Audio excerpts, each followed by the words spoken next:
this week on Sci-Fi on Ice. Story number 27, and we read a fantastic story called There Will Be Soft Rains by Ray Bradbury. And I'm going to share my thoughts last because I've actually got the Martian Chronicles, which this is from, so it'll be interesting to hear your takes on it. So yeah, how do you guys? So first I'll just introduce the story. So it's about a world with a house and no humans, and what happens with an automated house. I suspect in the future with no humans. Yeah, how do you guys like this story? I enjoyed it. I didn't like, there was some little kind of logical points that didn't kind of gel with me. But the overall theme of this house continuing and almost kind of becoming a human in itself, because there's so many human-like qualities in its actions. It was very, very nice. It was sweet and also kind of context, because you obviously, it's the end of the world and the people are gone. I didn't like the fact that, like, at one point it said everything around it was rubble. And I didn't think that was really necessary, because you then learned that the family was incinerated, and it's kind of like, okay, well then we can let everyone else, and therefore people are gone. But the fact that this house was untouched when everything around it was rubble seems like too extreme for me. Like, well, a little bit too convenient. And the fact that just getting food. There was so much food. Like the water was explained, because he said the reservoirs that ran out. But where was the food coming from? At the end, the oven was cooking 6 loaves of bread. Did they have a grocery in their basement? So that part, I was like, no, that's too much. I think it would have been more kind of like meaningful and sweet if that the kitchen had tried to keep going with limited and more like with the stock running out, but he's still trying to keep going despite all the the lack of food. But yeah, overall I really liked it. It was just those kind of things where what, how, why, kind of like brought me out a little bit. All right, Nick, how about yourself? Yeah, I really loved it. I think for me, I think compared to what we read, when we were talking about last week about it having quite an arrogant idea of humans are going to go forward and sort of take control of the universe and have this sort of manifest destiny, I think it was quite fun to read something that was then like, we're just going to become silhouettes. And even the house we made is, going to sort of show on regardless of whether or not we were there.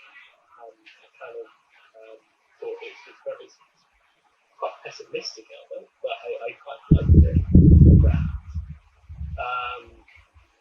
And just as a short story, I just think it's great. It's got this sort of, I think the shorter paragraph will just give it this like poetic feel to it, which is appropriate because it does reference the poem near the end.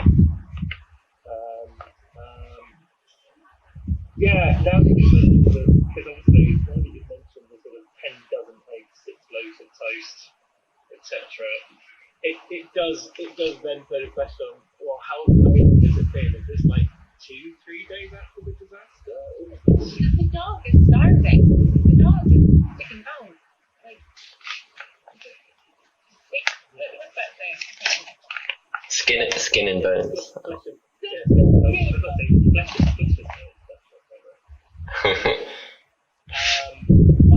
I especially like what tragically destroys the house in the end, or what begins that sort of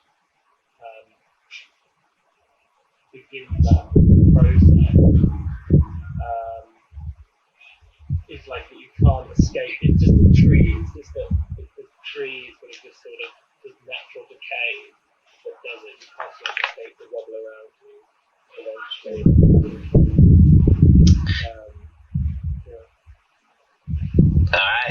yeah, I didn't think about that. The tree. Yeah, maybe you think of the tree as like the tree of life, but this is the tree of death.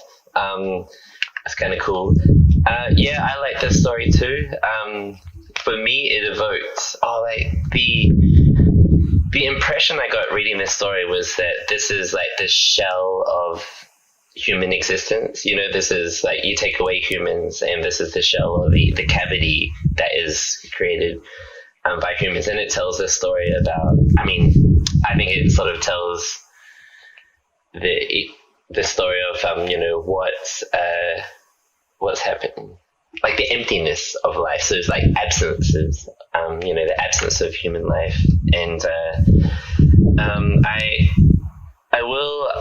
I'm not going to bring up any references to the story, but yes, from the Mars Chronicles, which I've got, which is okay. I'll describe the book briefly. It's like lots of inserts about the future, about people that go to Mars, and what happens. There's a war on Earth, and that kind of explains what Sarah brought up. And but Sarah's criticisms still actually holds, even though there is sort of this event that happens that explains that. I agree with what Sarah said.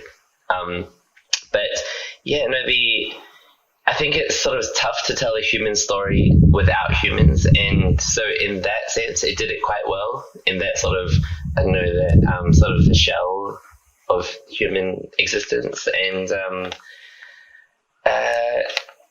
yeah, what else did I want to say?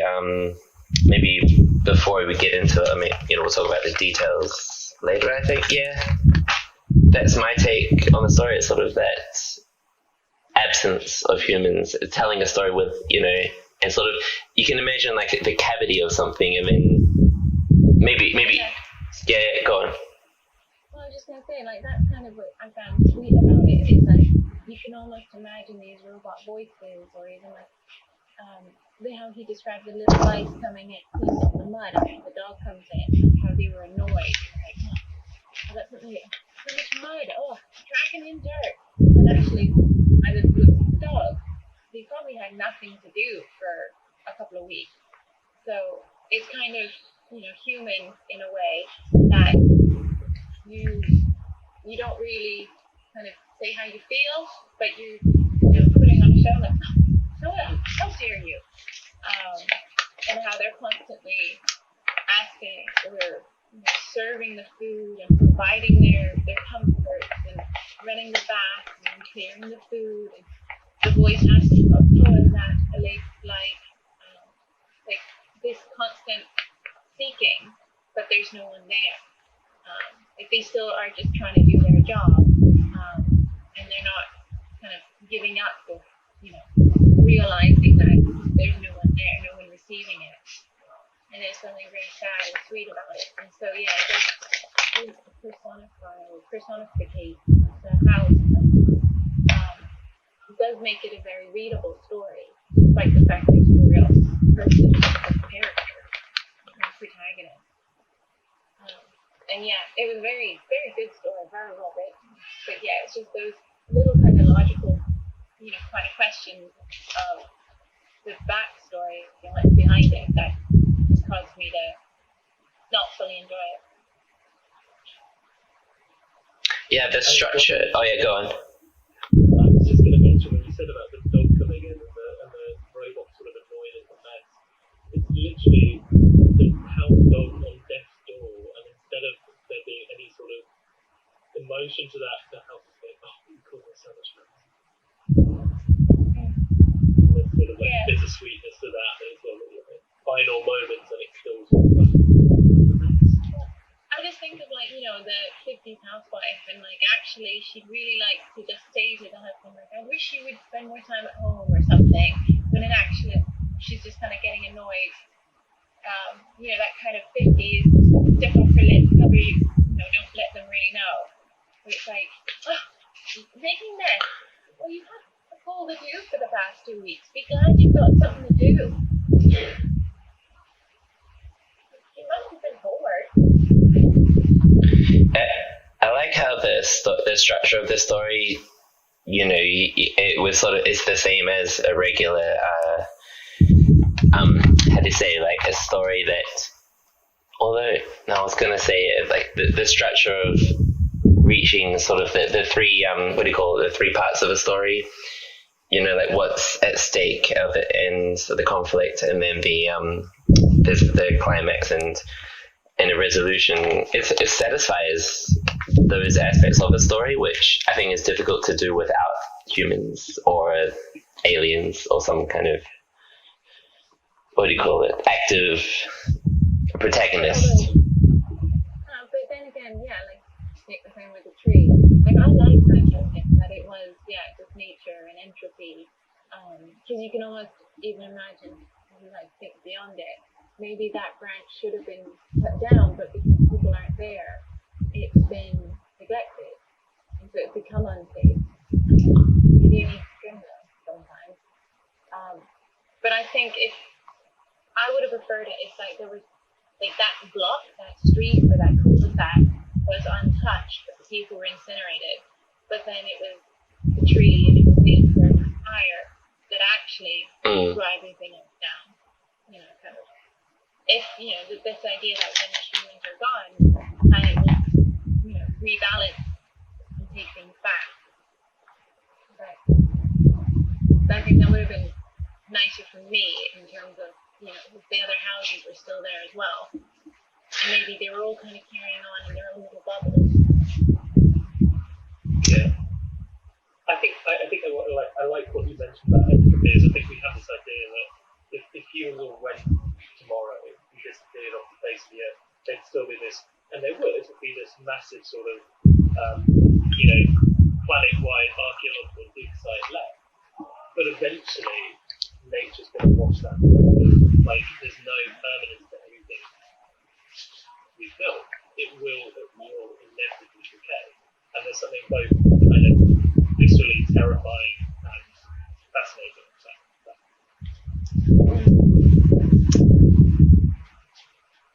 I'm also just a massive fan of any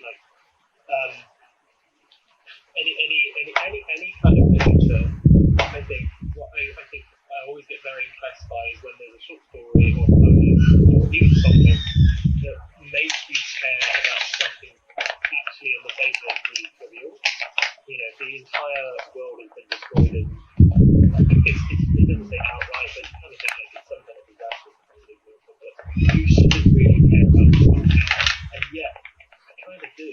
Like I kind of end up caring and feeling sorry for this, bricks and mortar and wood and cables at the end of it. And I've always been, I just feel very impressed that you kind of need to go away.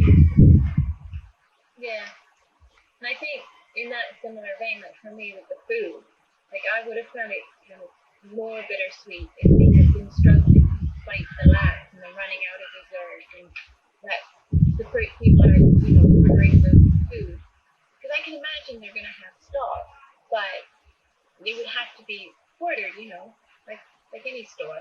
And so it would have been more bittersweet, like the dog, like clawing at the kitchen door with his last energy.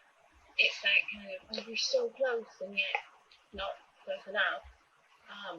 That these voices, these robots, they're still trying to do their job and they're trying to carry on despite that you're completely ignorant and there's no one there. Like coming up with strange new recipes because they haven't got the usual supplies. Yeah. Like, it's the remnants of the toast or something. They've had to re-toast it at times or something. It's just charcoal. Yeah. I find it interesting, and it's not like a point of disagreement, but how you described that you cared for the house, because I kind of, by the end of the story, I saw the house as the bad guy or the dragon, and the tree is actually the hero, and I guess like striking the dragon, so to speak, and resolving the tension in that was there, and with all the chaos before, obviously, just like with the goings on, because it kind of seems like I like the word that Sarah said as well.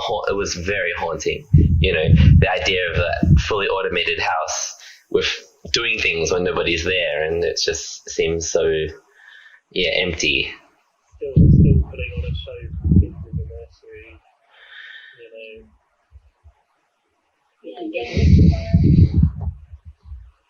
It was very haunted.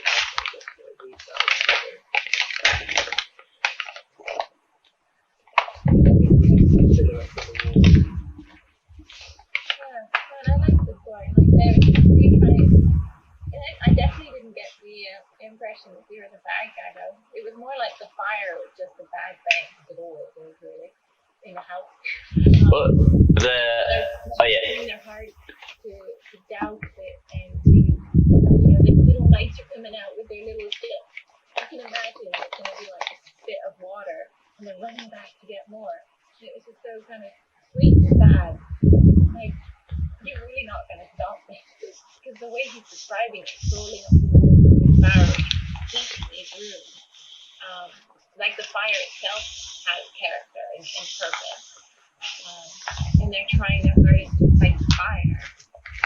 And it's just like, it's a losing battle.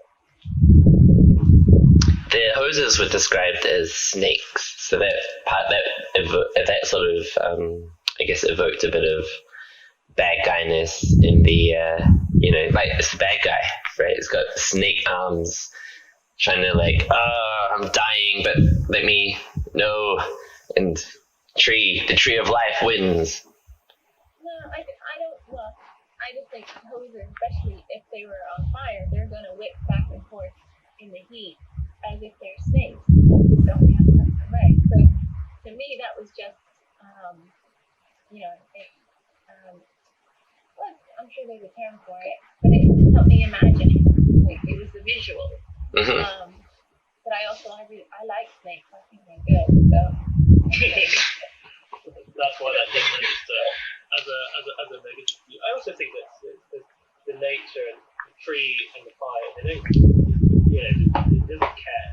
It doesn't. It's not malicious. It's just uncaring. I think there's a line where it says it fed upon Picasso up the stairs or something like that. Like it has zero regard for what we would care about, for the little cutesies of the house want to protect. It just intrigues just the character. Yeah, it's more like just the tree happened to be the instigator, but it's the fire that's like the bad thing. Also, I find because no, it's just like fire is bad when it's uncontrolled. Free reign. Yeah. I just was going to say about that stopped me a bit because I remember thinking in my head this is kind of like the average suburban house in 2026, which would have been a long time into the future. One, it's 5 years ago now, so hopefully we'll have housing district for us in the We partly do. Not many of us can afford it, but we do have to do an awful lot for us. But what I was, and that's the thing is that I was thinking this was a sort of maybe a normal suburban house, and then when it mentioned Picasso's and and I was going, okay, well maybe this is actually sort of a better leap. This is like a sort of very house that sometimes do a lot sort of wealthier and more a lot. That's why you have a nursery with TVs for walls.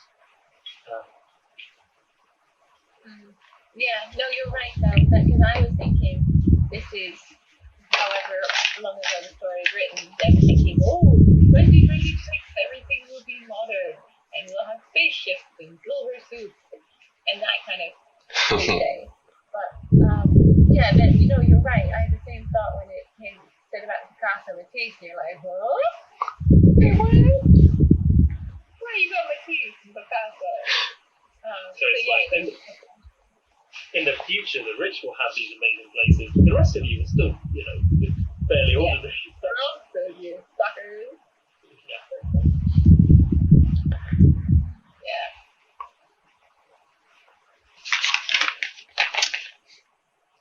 I'm trying to think about how they do more comments. Because a lot of lot of I don't know. I do just love the way it flows. Like, I don't think, okay, there's one paragraph which I think is secondly done, but a lot of it are just these 2-3 sentence paragraphs. And for me, it just has this. It just really, it doesn't really, it's very descriptive, but I never feel like it's waxing lyrical or getting too deep into the description. I do feel like it's sort of gently pulling me along. Yeah, the flow was quite good. But to the point about the nursery thing, and I want to segue into automation, but through the nursery thing, because speaking as a parent, there are times in life where you just kind of feel, you kind of give up, and you whack on YouTube and you tell your kids to watch it because, it's just, it's a second parent, or it's like, the kid watches TV or whatever, right? And you get some reprieve or some respite, and and I'll move now on to automation. This house is it typifies the extent of what automation can be, and at the same time, this story is intentionally haunting, I think, and so you sort of, this part of the story made me question, well, should I be thinking, like, do I want that new device that makes my life, that reduces my action so that, like, it makes me breakfast, so I don't do it? Because the logic of this is that in the future we just basically sit in chairs, don't do anything because everything's done for us, and then we, I don't know, evolve into some kind of like brain waves. And then, is that human? And is that where we want to go? But then if you think about it, what the jobs they're doing is the housekeeping, right? The cooking and the cleaning, running a bath, tidying up afterwards, playing music. Like, they're not like money-making endeavors. It's the housekeeping, the maintenance. And if you think they're basically doing the job of a 40s, 50s housewife, so that both people in the household, or all household members, can then, do their job, do their work, without having to worry about maintenance. I just think of it as that. So it's kind of, rather than still now, like, more often the women having to do housework and work. And I know it's more equal, more and more, but it used to be that the woman stayed home and did this part of the job, and then the man was outdoors earning money. And so now it's kind of a robot doing that job, so both partners can be outdoors. The outdoors thing is interesting. Part of me thinks that, I don't know, when I clean my room and I look at it, I get this feeling of satisfaction, and there's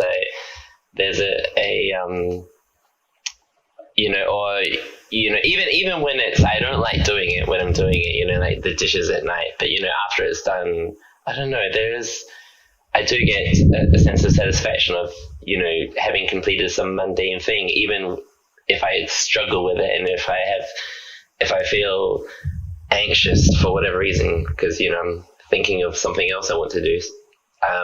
Now, I don't know, there's probably a distinction between doing work and doing slave work. I'm not sure if I made that. But my point is, it's time. You're spending time. You have to get home earlier to put the laundry on, to hang it up, to then prepare and cook dinner, to then wash the dishes. Like, these little things, as rewarding as you may feel when they're done, they're taking up that time, which could be spent elsewhere. Say, spending time with your kids, or finishing a report, whatever it may be. It's more the time aspect. Well, I like what you said about the outdoors thing, say like going for a walk in the park, which I think is one of the best examples of, the best use of time.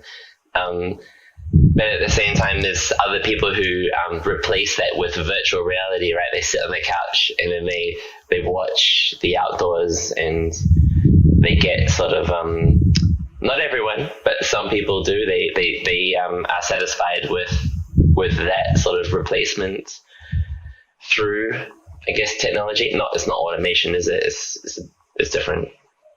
Maybe it's free-for-all, Steven. As that say truck driver simulator 2000. Yeah, yes, I've seen that. I haven't really watched it, but I've heard about it, and I've seen like little clips of people doing it, and I'm thinking, what? People play this game of being a truck driver, and I think I can't understand it. What's the reward? Yeah. What is it like? But people do it, right? But that comes back to what I was saying before, where some people, I don't know, are there computer games where you can like wash dishes? Oh, what's? I bet you do. Oh, no, what's that cooking game? There's that cooking game, and part of it is you've got to clean the dishes. I forget it. It's really.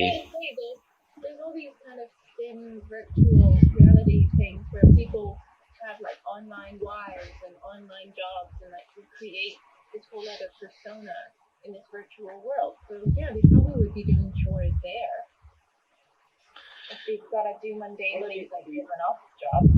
Large part of games, some beautiful games actually was that, they talk about the grind of grinding a character up and doing these kind of meaningless chores to kind of level up your character. And you're going like you're spending hours sort of on effectively a chore for something that's supposed to be you're getting away from. You're supposed to be getting away from this kind of grinding. It's funny that you mentioned about sort of automation and making you, let's say, very self-sufficient, because Ray Bradbury also has a story developed, which follows on to a similar theme of that. I won't talk about too much here. The soft brain, but they are. I think they're kind of very similar. It takes place in a house very similar to the one described here. It's kind of filled with people sitting for life.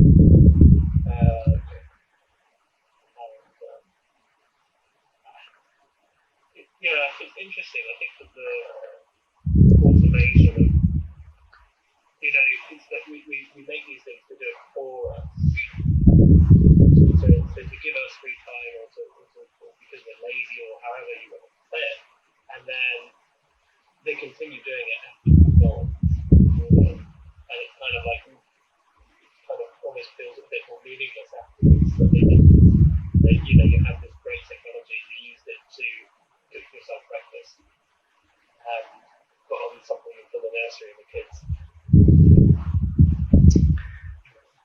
There's this architect called Le Corbusier, and I hate all of his buildings, but his writing is pretty good about architecture, and he goes into in his main book called Towards an Architecture. I know it's a French book though, or he's Swiss French, I think, and he basically, the conclusion of it is that man is happy when he's doing things.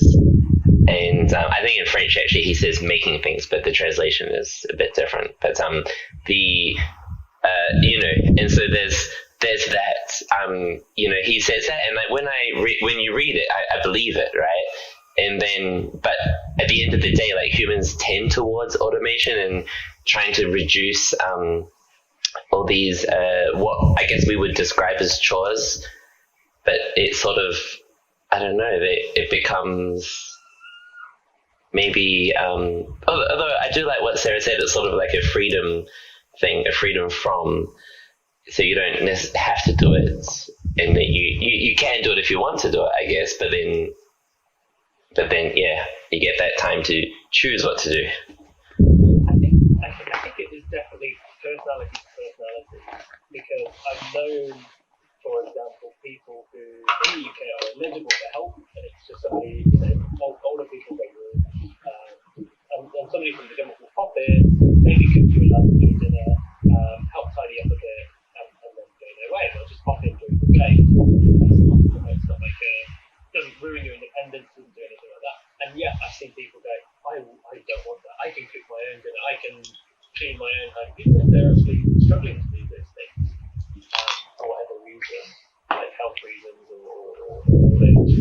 And I find it interesting because I was saying that like if somebody was willing to come in and help me tidy and cook me dinner, I would jump on that. Willing to send me that. And yeah, I think for a lot of people that's horrifying. It's a horrifying thought of losing that independence. But for me, I think I find it very freeing to not have to worry about this. Yeah, it's all about the direction it comes from, though. Whether it's your choice or not. Because having taken care of my grandparents, and yet I've seen the shit. And it's all about whether you're in that position to choose it or not. Whether it is truly, a free will, and whether you're capable or not.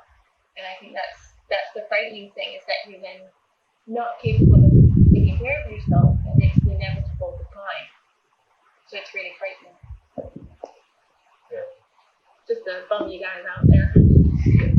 Well, we are talking about inevitable decay, and it seems like a bit of a dire subject to consider. Yeah, no, if you choose, right, you're saying like, oh no, come, cook me dinner or whatever. That's what I love going to a restaurant, because someone cooks me dinner and then takes the dishes away, and I have a lovely meal. But yeah, I wouldn't want someone coming in and cooking my meals for me, especially not like all the time, and to my own home as well, because it's my space.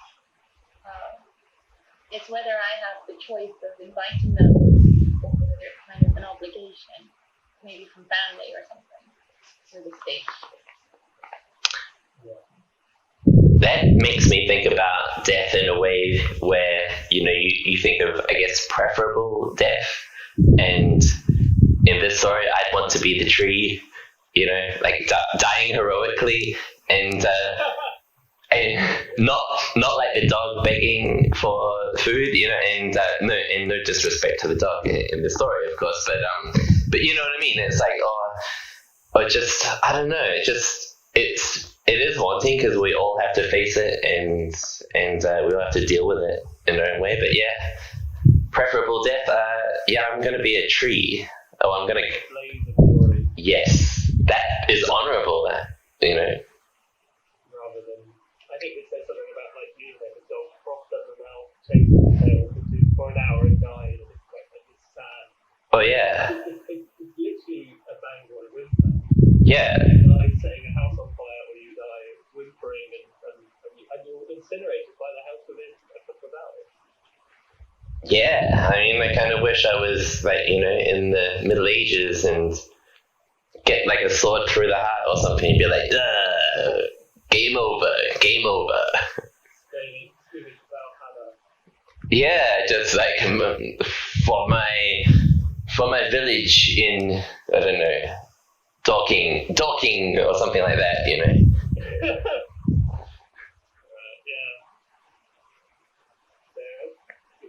Blaze of glory or Darling Dog. Is peacefully in my sleep? No, it's binary. It's almost one or the other. Yeah, it's one or the other. If I could go breathing on marshmallows, that sounds okay. Yeah.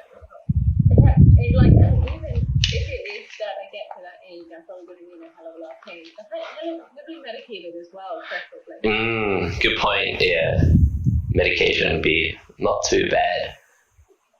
Something. So a medicated whimper is fine for me. Sorry, I don't know why I'm laughing. I think that's a nervous, that's like a nervous laughter when you don't want to think too hard about something. It's cathartic. It's fine. We all do it.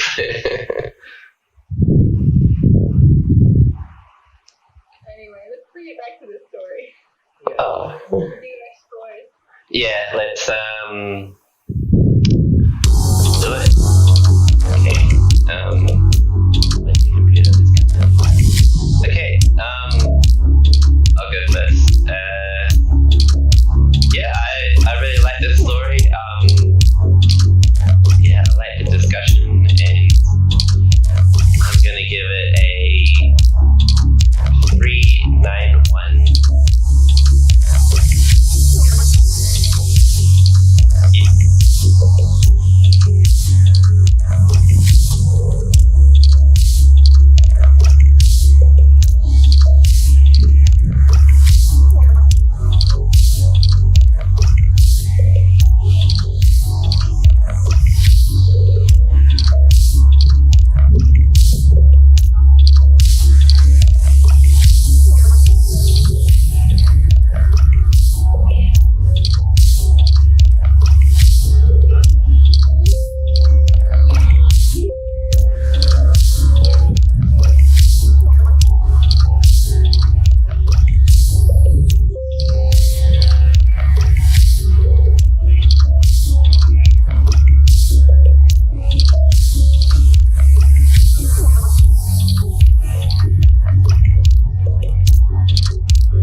people would have acted very different to how we do, I think. Anyway, but that story definitely gives you a bit of insight into what times were like back then. And I think Sir mentioned, like, I guess housewives back then, the identity would have been quite different to what we think of wives as today. So, alright, without further ado, our score average is Robert.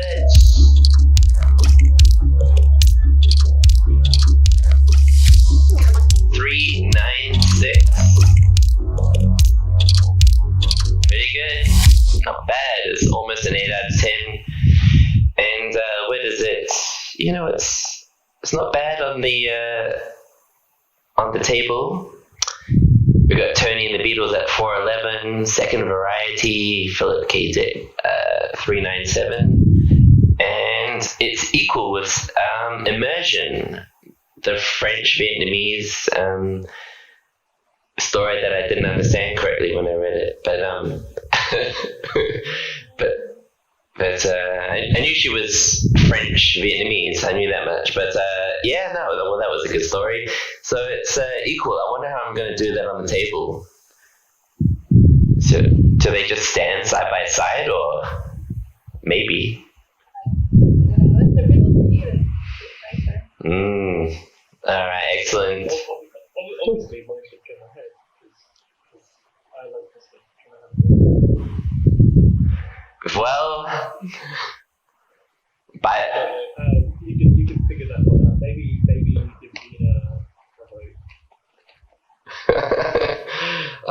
Well, 396. It's it's the first time it's happened that we've had a score. It was bound to happen though, right? But very well. Next week we're going to read a story recommended by Sarah. So I think it's your turn. No problem. Cool. We'll look forward to hearing what you recommend, and see you guys all next week. Have a safe and well, for us it's holidays tomorrow. How's? Yeah. 3-day weekend. Yeah. What's happening in Old Blighty? I'm going to my friend's house from uni. All right. Awesome. Cool. Little reunion. Sweet. All right. Cool. All right. Catch you guys later. See you later. Bye.